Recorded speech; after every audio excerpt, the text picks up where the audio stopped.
In addition to the free tutorial videos in the customer area of our website, the Linear Help is the ideal place to familiarize yourself with the software and to find suitable answers to questions about the workflow and operation of our solutions. I will demonstrate this today using the help in linear building as an example. Of course, a powerful help is available for all modules of our solutions. There are several ways to open the help. On the one hand, you have the possibility to access it via the menu.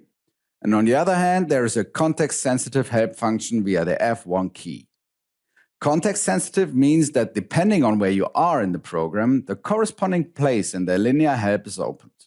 For example, if you move the cursor over the location and climate data area in the heat load calculation and then press the F1 key, you will automatically be taken to the appropriate area within our help. This works everywhere in the program, regardless of whether it is an area, a button, or a dialog. This way, you can quickly get to a specific topic directly from any place in the software. But now let's take a look at the basic structure of the help. As mentioned, it is a workflow-oriented help, which means that even if you don't have a specific questions about an area or a button, it's worth taking a look to understand the concept behind our solutions even more easily. If you open the help without any context, you will be taken to the start page. Since I'm actually using linear building in combination with linear solutions for Revit, the corresponding workflow opens. So here you are taken from the first step through building preparation and analysis, dimensioning, network construction and calculation to the construction design, as well as labeling and output of results and material compositions. This workflow covers the steps in linear building as well as topics that are solved with the CAD solution in Revit. Within the chapters, the topics are then organized in a meaningful way, where we distinguish 3 different types of information: the concept, the references, and the tasks.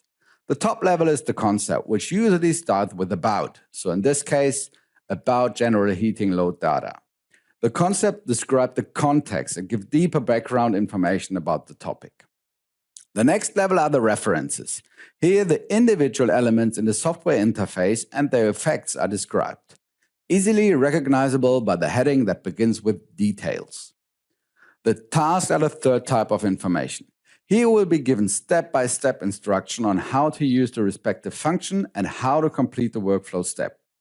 At the end of this section, you will also find the result of the respective work step. In this case, this means that the location and climate data are selected and taken into account in the calculation. In addition to the context-sensitive search and the workflow-oriented presentation of all topics, you also have the option of using the powerful search of the help. Using the search field on top of the page with intelligent search completion, you receive a detailed list of results, including an evaluation of the match with your search query. In this way, you can quickly find the appropriate help area in various ways and learn and fully utilize linear solutions with all their possibilities. Because also for the help in linear applies workflow instead of workaround.